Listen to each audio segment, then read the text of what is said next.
तो पिछले वीडियो के अंदर मैंने आपको समझाया था, यानी कि इस वीडियो के अंदर मैं आपको समझाने वाला हूँ चैप्टर 1 ऑफ बिजनेस स्टडीज। ठीक है, चैप्टर 1 का नाम है और क्लास 12 का चैप्टर है। ठीक है, उसका नाम है nature and significance significance of management. ये चैप्टर मैं आपको ज़्यादा से ज़्यादा 10 मिनट के अंदर आधे से ज़्यादा पूरा कंप्लीट कर दूंगा। ठीक है, तो अपन देखिए बिना किसी टाइम वेस्ट किए अपन वीडियो को स्टार्ट करते हैं। ठीक है दोस्तों, और वीडियो को लाइक जरूर करना और चैनल को सब्सक्राइब जरूर करना। ओके, देन स्टार्ट करते हैं। सबसे फर्स्ट हम देखेंगे मतलब कि इसके अंदर मेन चीज क्या थी, मैनेजमेंट। इस चैप्टर के अंदर कोई सबसे मेन चीज मैनेजमेंट। मैनेजमेंट क्या होता है सबसे मेन, यानी कि इसके अंदर टॉपिक है ये, व्हाट इज मैनेजमेंट। ठीक है, मैनेजमेंट देखना है कि व्हाट इज मैनेजमेंट क्या होता है, मतलब कि ठीक है दोस्तों। तो हम समझेंगे इस वीडियो के अंदर सबसे फर्स्ट कि मैनेजमेंट क्या होता है। सबसे इंपॉर्टेंट इस वीडियो के अंदर ये कि मैनेजमेंट क्या होता है, ये सीखना है अपन को, तो अपन सब सीख जाएंगे। ठीक है, तो अपन सबसे फर्स्ट लिखते हैं मैनेजमेंट। मैनेजमेंट किसे बोलते हैं, मैनेजमेंट के बारे में आपको मैं कुछ चीज़ें बताता हूँ। ठीक है, एग्जांपल अच्छे से दूंगा कि आपको इजीली पूरा समझ में आ जाएगा। ठीक है, management is essential for all organisation big और स्मॉल। मतलब कि मैनेजमेंट एक ऐसी चीज़ होती है जो, यानी कि भले ही बिग ऑर्गेनाइजेशन हो या भले ही स्मॉल ऑर्गेनाइजेशन हो, ये इन दोनों के अंदर काम आती है मैनेजमेंट। अब इन दोनों के अंदर क्या काम आती है, मतलब कि और चीज़ें आगे और लिखिए, फिर आपको हिंदी के अंदर भी बिल्कुल ईजिली समझा दूंगा। ठीक है, प्रॉफिट और non profit service non profit service. ठीक है, ये लिखा है, मेन चीज यही है। ओके, अब इसका मतलब क्या है, और manufacturing management is necessary so that individual make their best contribution. ठीक है, towards group activities objectives, sorry. ठीक है, अब इसके अंदर मेन चीज ये बताया हुआ है। नहीं, मैनेजमेंट का मतलब ये चीज होती है कि मैनेजमेंट एक ऐसी चीज होती है, एग्जांपल आपको समझाता हूं, बिल्कुल इजी एग्जांपल दूंगा, आप एक बार के अंदर पूरा नहीं कैच कर दोगे। मैं आपको जो भी समझाना चाहता हूं आप एक बार के अंदर सब समझ जाओगे। मींस अगर मान लीजिए कि ये इसकी शादी हो रही है, इस लड़के की शादी हो रही है। ठीक है, अब इसकी शादी के अंदर अपन कोई भी चीज़ स्टार्ट करेंगे, मीन्स की हल्दी, यानी कि हल्दी सेरेमनी होती है, बहुत सारे यानी कि फंक्शन तो बहुत सारे होते हैं, आप भी जानते हो। हल्दी सेरेमनी हो गई, बहुत सारे, यानी कोई भी शादी होती है ना, किसी भी शादी के अंदर मीन्स की हल्दी सेरेमनी हो गई है, रिसेप्शन हो गया है, इस सबको लिए अपन को मैनेजमेंट तो करना ही पड़ेगा कि मीन्स की कौन से दिन क्या चीज़ होगी, किससे कौन से दिन क्या काम होगा, कौन से दिन क्या नहीं होगा, ये चीज़ तो अपन को ध्यान रखनी पड़ेगी, और यानी कि ये ध्यान देना ही पड़ेगा इसके ऊपर। ठीक है, तो अपन को कोई भी चीज़ करेंगे तो इसके अंदर मैनेजमेंट तो करना ही पड़ेगा ना। अगर आप मैनेजमेंट नहीं करोगे तो यानी शादी के अंदर दिक्कत आएगी बहुत ज़्यादा, ये चीज़ तो आपको पता ही होगा। एग्जाम्पल और देता हूँ मैं आपको, मीन्स कि आप पढ़ने बैठे हो, मान लीजिए अब आपको 12th है, ये 12th का ही समझ रहा हूँ मैं, तो 12th बोर्ड के अंदर आपको BS पढ़ना है। ठीक है, बिजनेस स्टडीज। अब इसको अंदर आपको अच्छे से समझना है, तो आप यानी कि अकाउंट्स भी पढ़ना पड़ेगा। अकाउंट्स को भी आप छोड़ तो सकते नहीं हो, अकाउंट्स को भी नहीं छोड़ सकते हो, और इको को भी नहीं छोड़ सकते हो, और साथ में इंग्लिश तो है ही, और हिंदी भी है ही। अब इन तीनों को पढ़ना है, इन पांचों को पढ़ना है। ठीक है, अब आपको BS के अंदर ज़्यादा डाउट है, मान लीजिए BS के अंदर ज़्यादा डाउट है, तो ऐसे नहीं कि आप पूरे दिन BS को लेकर बैठोगे और अकाउंट्स को, यानी कि अकाउंट्स हो गए, अपने इको हो गई, इन सबको यानी कि आप बिल्कुल गोली मार दोगे। ऐसा तो होगा ही नहीं दोस्तों, सबको आपको भी पता है। ऐसा नहीं कि आप इन सबको छोड़ दोगे और खाली BS को ही पढ़ोगे, पढ़ना आपको सब पड़ेगा। ठीक है, सब्जेक्ट। आप स्कूल में जाओगे, मान लीजिए अगर आपको स्कूल में भी जाना पड़ेगा, आप तो ये 12th तो आपको स्कूल के अंदर भी जाना ही पड़ेगा। अब स्कूल के अंदर जाओगे, आप स्कूल से एक तो पढ़ के आओगे। ठीक है, यहाँ पे स्कूल से पढ़ के आओगे, स्कूल से मान लीजिए आप 2 बजे वापस घर पे आते हो। ठीक है, 2 बजे आप फिर से घर पे आते हो। अब 2 बजे के बाद आपको यानी ये डिसाइड करना पड़ेगा कि आप खाना कब खाओगे, उसके बाद यानी टीवी कब देखोगे, मोबाइल कब चलाओगे, पढ़ाई कब करोगे, BS कब पढ़ोगे, उसके अंदर BS कब पढ़ोगे, और अकाउंट्स कब पढ़ोगे, इको कब पढ़ोगे, और इंग्लिश कब पढ़ोगे, और हिंदी कब पढ़ोगे। हमको सबको साथ में लेके चलना है। ठीक है, ये आपको ही पता है। तो अब क्या करें, समझे। तो बात ये है कि आपको यानी कि मैनेजमेंट तो करना ही पड़ेगा, मैनेजमेंट करना पड़ेगा कि इस टाइम के अंदर, यानी कि इस जो ये पर्टिकुलर टाइम है, इस टाइम के अंदर मैं मोबाइल चलाऊंगा और BS की पढ़ाई करूंगा। ठीक है, ये आप चीज़ समझ गए होगे। अब मेन टॉपिक स्टार्ट करते हैं, तो आप समझ गए होगे इसका मतलब क्या होता है। मैनेजमेंट की डेफिनेशन मैं आपको बाद में प्रोवाइड करूंगा, लेकिन आप चाहो तो लिख सकते हो, management is essential for all organisation big और स्मॉल। मींस कि आपकी बुक के अंदर आपको मिल जाएगा इसकी डेफिनेशन, लेकिन मैं आपको खाली समझाने का काम है मेरा, आपको हिंदी के अंदर, और मैं आपको जो एग्जाम्पल दे रहा हूँ वो आप लिख लेना। ठीक है, अब आपको बताऊंगा उसमें मेन अगली चीज़ होती है कि मैनेजमेंट की एक बिल्कुल प्रॉपर डेफिनेशन चाहिए अपन को। ठीक है, तो मैनेजमेंट की प्रॉपर डेफिनेशन होगी, management is a process of getting things done with aim of achieving goals effectively and efficiently. मतलब कि इफेक्टिवली और एफिशिएंटली, ये क्या वर्ड है, इफेक्टिवली और इफिशिएंटली का मतलब क्या होता है। ठीक है, ये यानी कि क्वेश्चन थोड़ा इंपॉर्टेंट है, इफेक्टिवली और ये इफिशिएंटली। ठीक है, ये दोनों चीजें हैं, इन दोनों का भी मतलब हमको समझना पड़ेगा, इसके अंदर है, इंपॉर्टेंट है, क्योंकि इसका क्वेश्चन पूछ सकते हैं बोर्ड के अंदर। ईजी है, करना कुछ नहीं है आपको, कर लिखना क्या है, इफेक्टिवनेस। इससे पहले अपन इफेक्टिवनेस समझेंगे, इफेक्टिवनेस समझ जाओगे तो आप समझ लीजिए एफिशिएंटली भी समझ जाओगे। इफेक्टिवनेस आपको 12th का BS सबसे इजी लगेगा। ठीक है, इफेक्टिवनेस का मतलब ये होता है कि it refers to completing the task on time no matter whatever the cost. मतलब कि आपको इसके अंदर कोई भी काम कर रहे हो, आप कोई भी काम हो गया, कोई भी काम अगर आप कर रहे हो, आपको मतलब कि कितने भी पैसे लगे, भले आपको नहीं, भले आप अकेले हो, लेकिन काम 10 दिन के अंदर कंप्लीट करके देना है आपको, तो 10 दिन के अंदर कंप्लीट करके देना ही है, भले आप अकेले हो या भले आपको 10 आदमी और लगाना पड़े, वो मैटर नहीं करता है। सीधी बात, एक टाइम आपको दिया है, उस टाइम के ऊपर आपको काम करके देना पड़ेगा, भले आपके कितने भी पैसे लगे, लेकिन काम को बिल्कुल टाइम पे कर देना है, उसे हम बोलते हैं इफेक्टिवनेस। और इफिशियंसी भी आपको इसके ऊपर समझा देता हूँ। ठीक है, इजीली इफिशियंसी का मतलब होता है it refers to completing the task with minimum cost, optimum utilisation of resources and in cost effective manner. सीन ये है इसको इसके अंदर अपन को करना पड़ता है कि एक तो जो भी काम करते हैं ना अपन, इसको कोई भी काम करेंगे, तो अगर अपन मान लीजिए कोई भी चीज़ बना रहे हैं, अपन पेंसिल बनाते हैं, तो अपन को क्या करना है, उसको कम प्राइस के ऊपर बनाना है, मतलब कि अब अपने भी ज़्यादा खर्चा नहीं हो, लो प्राइस के ऊपर अपन को उसे बनाना है इतना हो सके उतना, और क्वालिटी अच्छी देनी है, लेकिन प्राइस कम है लेकिन क्वालिटी अच्छी देनी है, ठीक है। और गुड मैनर के अंदर उसको अपन को बनाना है, अच्छे रिसोर्सेज यूज़ करना है, इफेक्टिव मैनर, मतलब कि इसको अंदर अपन को आराम से करना है काम, और सही से करना है, और मतलब कि लो कॉस्ट के ऊपर देना है मार्केट के अंदर, ठीक है। तो उससे यानी कि लो कॉस्ट के ऊपर देना, ये चीज़ समझ लेना आप। इफिशियंसी का मतलब है, ठीक है। इफेक्टिवनेस का मतलब तो मैंने आपको समझा दिया कि भले कितने भी पैसे लगे लेकिन काम टाइम पर चाहिए, ठीक है। अब हम बात करेंगे ऑब्जेक्टिव क्या है इफेक्टिवनेस के। ऑब्जेक्टिव का कोई मतलब नहीं है, मेन कंसिडरेशन का है डूइंग द राइट टास्क, मतलब इसके मतलब होता है doing the right task. Effectiveness का doing the right task, right task, okay. And efficiency के अंदर doing the task, task in right way, task पूरा कंप्लीट करना है लेकिन राइट वे के अंदर करना है और कम पैसे लगाने हैं, ठीक है। तो ये होता है इन दोनों का डिफरेंस, कोई डिफरेंस नहीं आपको देखिए। इफेक्टिवनेस के अंदर आपको यानी कि कम टाइम के अंदर, यानी कम टाइम मतलब जो टाइम दिया उसके अंदर कंप्लीट करना, भले कितने पैसे लगेगा चलेगा, और इफिशियंसी के अंदर भले टाइम लेंगे लेकिन अच्छा प्रोडक्ट देना है और कम प्राइस के ऊपर, ठीक है। अब अगर अगला यानी टॉपिक के ऊपर चलते हैं, इसी के इंपॉर्टेंट टॉपिक है, आपको बताऊंगा जो यानी कि बोर्ड के अंदर आने के चांसेस हो, ठीक है। अब अगला टॉपिक इंपॉर्टेंट क्या है, ठीक है। अपन देखेंगे अब कॉन्सेप्ट नहीं देखेंगे, अपन देखेंगे कुछ इंपॉर्टेंट चीज़ें बताऊंगा मैं आपको, यानी फालतू टाइम वेस्ट नहीं करना चाहता हूँ मैं आपका, ओके। एंड ओके, मैनेजमेंट की चीज़ में कुछ दो चीज़ और होती है, मैनेजमेंट के अंदर तीन चीज़ें होती है, management of work, management of people, management of operation, ठीक है। अब मैं आपको अभी थोड़ी मेन चीज़ है मैनेजमेंट, ठीक है। इसके अंदर भी तीन चीज़ होती है मैनेजमेंट के अंदर। First management of work, management of work है, और वर्क हो गया, और पीपल, मैनेजमेंट ऑफ पीपल, और ऑपरेशन, ऑपरेशन, ये तीनों अलग अलग है, ठीक है। इसके अंदर आता है प्लानिंग। कोई भी अगर अपन कोई भी यानी कि मैनेजमेंट करेंगे तो उसके लिए प्लानिंग करनी जरूरी है, ठीक है। प्लानिंग में तो राइटिंग सही नहीं आ रही है आपको, तो आप देख लेना प्लानिंग, ठीक है। फर्स्ट होता है प्लानिंग अपना। सेकंड इसके अंदर होता है मैनेजमेंट ऑफ वर्क के अंदर ऑर्गेनाइजिंग, ऑर्गेनाइज करना ही पड़ता है, कोई भी चीज़ होता है ऑर्गेनाइजिंग भी करनी पड़ती है, ठीक है। थर्ड होती है कंट्रोलिंग, अगर आप मैनेजमेंट करोगे तो आपको कंट्रोल भी करना पड़ेगा उसके, कंट्रोलिंग। ये बिल्कुल ईजी टॉपिक है, आप याद भी कर लेते हो, ठीक है, इजीली। एंड इसके अंदर मैनेजमेंट ऑफ पीपल के अंदर आएगा स्टाफिंग, यानी कि लोगों को लेना है किस टाइप के अंदर, और इसके बाद होता है डायरेक्टिंग। ये आपको बिल्कुल याद करने वाली चीज़ है, आपको इसके अंदर कोई टेंशन की बात नहीं। इधर आता है प्रोडक्ट, और इधर आता है सेल्स नीचे, और सेल्स के नीचे आता है परचेज, खत्म, बस ये तीन चीज़ें। और इसको आपको यानी कि इतना टेंशन लेने की जरूरत नहीं, भले आप ये नहीं पढ़ोगे फिर भी चलेगा, ओके। अब मैं आपको कुछ इंपॉर्टेंट चीज़ है, बिल्कुल इंपॉर्टेंट चीज़ बताऊंगा। फीचर्स ऑफ मैनेजमेंट, जो कि क्वेश्चन बोर्ड के अंदर आएगा ही आएगा। फीचर्स ऑफ मैनेजमेंट, ठीक है। अब मैनेजमेंट के फीचर्स, अरे यार नाम तो बहुत बड़े लग रहे हैं, इसका टेंशन लेने की कोई जरूरत नहीं, बिल्कुल ईजी चीज़ है, बिल्कुल ईजी बोलते ना, बिल्कुल ईजी। सबसे फर्स्ट होता है इसके अंदर गोल ओरिएंटेड, गोल ओरिएंटेड। सबसे अगर आप मैनेजमेंट करोगे, अब आप कोई गोल तो होगा ना, मैनेजमेंट कर रहे हो मीन्स कि शादी कर रहे हो, कोई किसी की शादी हो रही है, इसका गोल क्या है, शादी हो रही है, शादी करवानी है अच्छे प्रॉपर मैनर के अंदर, तो ये गोल है। अपन मान लीजिए कोई भी काम कर रहे हैं, मान लीजिए पढ़ाई कर रहे हैं, तो अपन किस लिए पढ़ाई कर रहे हैं, अच्छे मार्क्स आए, तो ये क्या है, गोल है या नहीं, अपन के अच्छे मार्क्स है वो गोल है या नहीं, तो क्या बोलेंगे, गोल ओरिएंटेड प्रोसेस, ठीक है। Management focuses on the end result, ठीक है, ये हो गया। अब इसके बाद अगला आता है multi dimensional, multi dimensional, dimensional.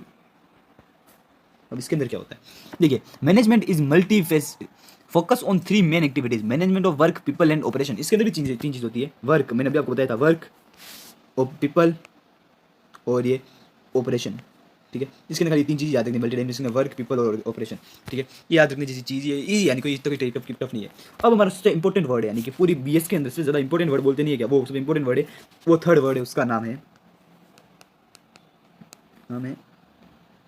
Pervasive, pervasive. यार इसका मतलब क्या होता है परवेसिव का, परवेसिव का मतलब होता है ज़रूरी। क्या होता है परवेसिव का मतलब, आप बोलिए आप फिर से। परवेसिव का मतलब होता है ज़रूरी, ज़रूरी मतलब कि परवेसिव मतलब कि आप मैनेजमेंट कर रहे हो, तो मैनेजमेंट कोई भी किसी भी चीज़ के अंदर ज़रूरी है।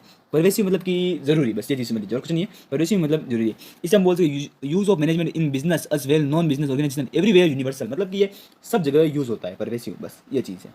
मैं आपको मेन चीज़ लिखा रहा हूँ, ज़्यादा कोई बड़ी बड़ी चीज़ नहीं है। अगला है कॉन्टीन्यूस, कॉन्टीन्यूस, कॉन्टीन्यूस, इसका मतलब है कॉन्टीन्यूस प्रोसेस, ठीक है। ये हमारा फोर्थ है। कॉन्टीन्यूस प्रोसेस मतलब कि चलता रहता है, मैनेजमेंट आपको चलता रहेगा, वो ऐसे नहीं कि रुक जाएगा, चलता रहेगा। अगर आप 12th पास कर लोगे तो आप फिर से फर्स्ट ईयर के अंदर आओगे, तो फर्स्ट ईयर के अंदर भी आप पढ़ाई करोगे, करते जाओगे, मैनेजमेंट होता ही रहेगा लाइफ के ना, कोई भी चीज़ करते रहोगे तो मैनेजमेंट होता ही रहेगा, ठीक है। अगला है अपना, इसके बाद आएगा ग्रुप एक्टिविटी, ग्रुप एक्टिविटी, ठीक है, ग्रुप एक्टिविटी। सीधी बात है, मैनेजमेंट एक ग्रुप एक्टिविटी है। अगर आप शादी करवा रहे हो तो आप अकेला आदमी कोई मैनेजमेंट नहीं कर सकता, बहुत सारे लोग होंगे तो ही जाके मैनेजमेंट हो पाएगा, तो ग्रुप एक्टिविटी है। ग्रुप एक्टिविटी मतलब कि सब लोग मिलकर काम करेंगे बस। और एक और इंपॉर्टेंट लिखो, लास्ट है बहुत ज़्यादा है लेकिन 7 है, लेकिन मैं आपको अभी 5 ही बता रहा हूँ। लास्ट है इंटेंजेबल। इंटेंजेबल इसका भी बहुत ईजी मतलब है। इंटेंजेबल का मतलब होता है कि हम छू नहीं सकते, छू नहीं सकते, मतलब कि जो मैनेजमेंट हो रहा है क्या उसको आप छू सकते हो क्या? नहीं हो रहा है ना, मैनेजमेंट हो रहा है उसको छू नहीं सकते अपन, ठीक है। बस इतनी सी चीज़ थी। अब अपन का सबसे यानी कि अब अपन देखेंगे सबसे easy cheese characteristics of management. Last आज का ये लास्ट टॉपिक है इस वीडियो के, फिर अगले वीडियो के अंदर अपन सब चीज़ देखेंगे। लास्ट टॉपिक उसका नाम है characteristics, characteristics of management, of management. थोड़ा फास्ट बनाना पड़ेगा, ज़्यादा टाइम भी नहीं लेंगे, ठीक है। अब अपन स्टार्ट करते हैं, ठीक है। देखिए मैंने आपको 10 मिनट बोला था, लेकिन थोड़ा अच्छे से समझाना पड़ रहा है आपको, हिंदी के अंदर यानी कि समझ में नहीं आई, इस वजह से इजीली समझा रहा हूँ मैं आपको। मैनेजमेंट के अंदर क्या चीज़ थी आपको पता है? मैंने अभी आपको जो फीचर पढ़ाया ना वही है, हाँ भाई फीचर पढ़ाया ना वही है। मैंने फीचर के अंदर आपको दो चीज़ मैंने आपको नहीं पढ़ाई थी, वो दो चीज़ थी डायनेमिक और डायनेमिक नहीं पढ़ाया था मैंने आपको, और परवेसिव भी पढ़ाया है। मल्टी डायमेंशनल आपको इतनी इजीली नहीं समझाया, मैंने समझाया नहीं था, ठीक है। तो कैरेक्टरिस्टिक ऑफ मैनेजमेंट के अंदर होता क्या है दोस्तों? कैरेक्टरिस्टिक ऑफ मैनेजमेंट इसके अंदर देखिए, इसका फर्स्ट है, इसके अंदर भी कुछ 7 टॉपिक है। फर्स्ट है मैनेजमेंट, जो मैंने आपको चीज़ बताई वही है वापस। मैनेजमेंट क्या है? उसका फर्स्ट टॉपिक था मैनेजमेंट, मतलब कि कैरेक्टरिस्टिक्स ऑफ मैनेजमेंट के अंदर सबसे फर्स्ट टॉपिक ये है, मैनेजमेंट इज गोल ओरिएंटेड। अपन ने फीचर के अंदर भी पढ़ा था गोल ओरिएंटेड, ठीक है। तो ये गोल ओरिएंटेड है, तो ये इसके अंदर भी अपन ने देख लिया, वापस आ गया है। अभी देखिए आपको आंसर रखने की जरूरत ही नहीं पड़ेगी, क्योंकि दो एक आंसर दो का है, समझ लीजिए। क्वेश्चन एक है लेकिन आंसर दो, मतलब कि 2 क्वेश्चन का एक ही आंसर है, आपको कोई याद करने की कोई जरूरत नहीं है। सबसे first management is goal oriented. Second है मैनेजमेंट इज परवेसिव। अभी मैंने आपको बताया था परवेसिव क्या होता है। परवेसिव एक मतलब यूनिवर्सल वर्ड, वो मैंने आपको बताया था, ठीक है। Management is pervasive, okay. तो मैनेजमेंट की परवेसिव की बात कर रहे थे अपन, परवेसिव आ गया अपना सेकंड इसका। मैनेजमेंट इज परवेसिव, बस परवेसिव मतलब ये हर जगह लागू होता है, बस इतनी सी चीज़ आपको बिल्कुल ईजी है परवेसिव का मतलब। तो अगला मैंने आपको बताया था management is multi dimensional. Multi dimensional बस मैनेजमेंट लिखना है बस, आगे और मल्टी डायमेंशनल, ये भी मैंने आपको भी पढ़ाया था, मल्टी डायमेंशनल। अगला मैंने आपको पढ़ाया था मैनेजमेंट इज कॉन्टिन्यूस प्रोसेस। तो ये इसके अंदर भी आ गया वापस, management is continuous process. Characteristics है वो, वही आंसर नहीं है, ठीक है। कॉन्टिन्यूस प्रोसेस मतलब कि मैनेजमेंट एक कॉन्टिन्यूस प्रोसेस है। अगला आ गया था मैंने आपको समझाया था गोल एक्टिविटी, ठीक है, सॉरी ग्रुप एक्टिविटी। तो ये ग्रुप एक्टिविटी है, मैनेजमेंट इज ग्रुप एक्टिविटी। ये कैरेक्टरिस्टिक तो फीचर से अलग है और ये अलग है, लेकिन नाम दोनों के सेम है और मतलब भी सेम है, बस खाली बस मैनेजमेंट लिखना है इसके अंदर, उसके अंदर खाली बस मेन देखिए इसके अंदर अपन को एक्स्ट्रा क्या करना है, मैनेजमेंट। इसका भी मैनेजमेंट लिखना था, बस खाली अपन को मैनेजमेंट ही लिखना है इनके आगे, बाकी बिल्कुल सेम है। इस ग्रुप एक्टिविटी बस आप समझ रहे होगे मेरे हिसाब से, धीरे धीरे से समझ में आ रहा होगा आपको। अब अगला था हमारा इसके अंदर है डायनेमिक फंक्शन। मैंने बोला था डायनेमिक, मैंने आपको कल नहीं पढ़ाया, बाकी आपको मैंने सब चीज़ें पढ़ा दी। डायनेमिक का मतलब भी आपको बोलते हैं any change in organisation, change in goal, change in technology, change in menu. Means कि इसका मतलब है किसी भी ऑर्गेनाइजेशन के अंदर चेंज करना, गोल के अंदर चेंज करना, टेक्नोलॉजी के अंदर चेंज करना, इसका मतलब होता है डायनेमिक, ठीक है। और लास्ट क्या बता था अपना इंटेंजेबल, और ये लास्ट भी अपना इसके अंदर भी इंटेंजेबल ही है। लगभग ये अपना खत्म हो चुका है, ठीक है। और भी कुछ इंपॉर्टेंट देखते हैं, कुछ हो तो बिल्कुल इजी चीज़ समझा लेते हो, ज़्यादा टाइम नहीं निकलता हूँ। अब दोस्तों एक और लास्ट इंपॉर्टेंट टॉपिक आपने इस वीडियो का लास्ट टॉपिक है, उसका नाम है objective. Means objective of management, objective of management. ये बिल्कुल ईजी है, ज़्यादा भी आपको टाइम नहीं लगेगा। ऑब्जेक्टिव ऑफ मैनेजमेंट, ठीक है। मैं आपको शॉर्ट के अंदर भी समझा रहा हूँ और ज़्यादा कोई टाइम भी नहीं दूंगा आपका। इतना मान लीजिए आपका आधा चैप्टर हो चुका है, मैंने आपको जो चीज़ उससे आधा चैप्टर हो चुका है, half chapter is finished, okay. अब अपन बात करते हैं, ठीक है, कि ऑब्जेक्टिव ऑफ मैनेजमेंट मतलब कि ये 3 चीज़ के अंदर क्लासीफाइड हुआ है। कितने 3 चीज़ों के अंदर क्लासीफाइड हुआ है। बिल्कुल ईजी है यार, आप टेंशन मत लीजिएगा, ठीक है। Organisational, social objective, organisational objective, और लास्ट है अपना पर्सनल ऑब्जेक्टिव।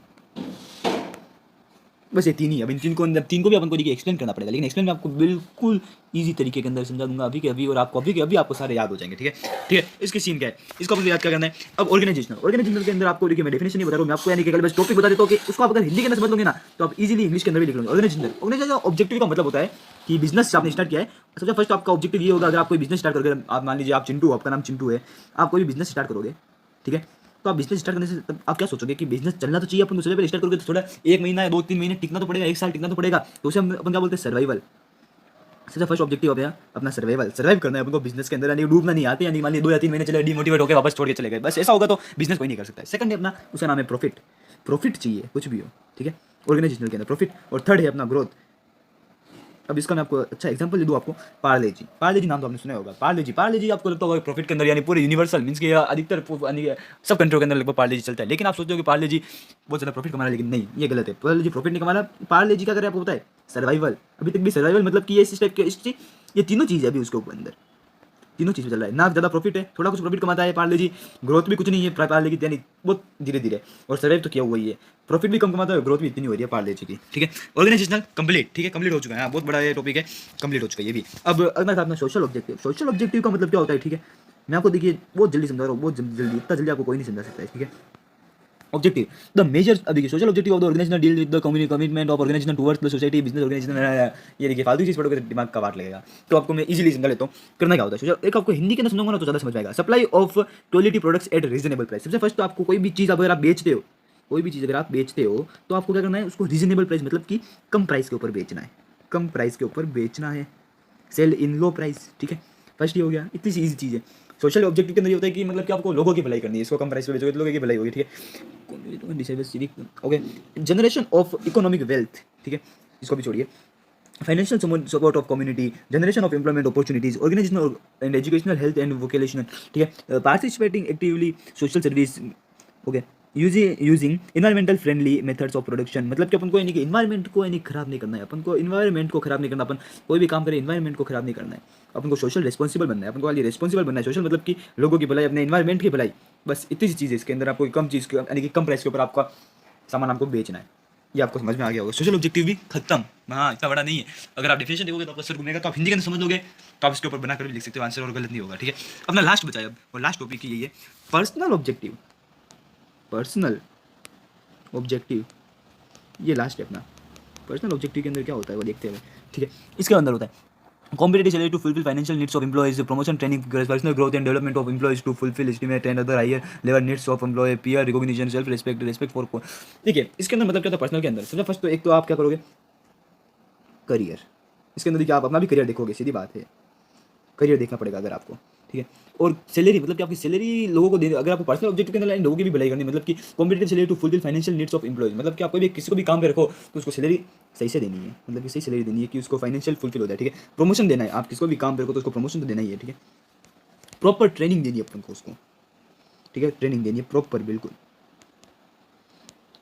एंड आपको देखिए सेल्फ रिस्पेक्ट भी रखनी है और लोगों की भी रिस्पेक्ट करनी है, ठीक है। पर्सनल ऑब्जेक्टिव के अंदर बस ये इतना सही है, ठीक है। और अगर आपको इससे भी समझ नहीं आया हो ना तो मैं आपको बिल्कुल ईजी के अंदर और लिखवा देता हूँ, ठीक है। तीनों का ऑर्गेनाइजेशनल, ये ओ लिख रहा है इसका, और इसका एस, और इसका पी पर्सनल, ठीक है, ओ एस पी। अब इसके अंदर क्या है मेन, इसके अंदर अपन को सर्वाइव करना है, एस फॉर सर्वाइव, और इसके अंदर अपन को क्या चाहिए, प्रॉफिट भी चाहिए, ठीक है, और क्या चाहिए, ग्रोथ, ठीक है। इधर सोशल के अंदर अपन को चाहिए क्वालिटी प्रोडक्ट देना है, सबसे पहले क्वालिटी प्रोडक्ट देना है, ठीक है, अपन को रीजनेबल प्राइस, कम प्राइस के अंदर, ठीक है। और इंप्लॉयमेंट अपॉर्चुनिटी, लोगों को इंप्लॉयमेंट की अपॉर्चुनिटीज देनी है, ठीक है। और हो गया आपने इकोनॉमिक वेल्थ, ठीक है, इकोनॉमिक वेल्थ, ठीक है। और अपने वो यानी कि eco friendly methods of production, मतलब कि इको फ्रेंडली अपन को मेथड यूज़ करना है, ठीक है। अब इसके अंदर एडिक्वेट सैलरी, एडिक्वेट मतलब सैलरी अपन को देना है सही सही तरीके वाली, ठीक है। गुड वर्किंग कंडीशन, मतलब कि अच्छे यानी वर्किंग कंडीशन के अंदर होने चाहिए, ठीक है। और इधर peer recognition, training and development, training मैंने आपको बताया था ना, ट्रेनिंग भी देनी है। और सोशल रिकॉग्निशन, मतलब ये सोशल सोशल चीज़ ही है, इसके अंदर इतना कोई खास नहीं है, बस ये चीज़ थी इन तीनों के अंदर, पूरा मैटर क्लोज। और ये अब आपको एक चीज़ दूँ, आधे से ज़्यादा चैप्टर आपका लगभग कंप्लीट हो चुका है, और अगले वीडियो के अंदर ज़्यादा 20 मिनट का वीडियो भी नहीं होगा वो, और उसके अंदर मैं आपको सारी चीज़ें कंप्लीट कर दूंगा, ठीक है दोस्तों। तो मिलते हैं अगले अमेजिंग वीडियो के अंदर। वीडियो को यार लाइक जरूर करना दोस्तों, यार बहुत मेहनत से बनाया वीडियो को, लाइक जरूर करना और चैनल को सब्सक्राइब जरूर करना। अभी तक मेरी क्वालिटी सही नहीं है वीडियोस की, बट धीरे धीरे अच्छी क्वालिटी भी के अंदर भी प्रोवाइड करेंगे वीडियोस को, ठीक है दोस्तों। मिलते हैं अगले अमेजिंग वीडियो के अंदर। Thanks for watching.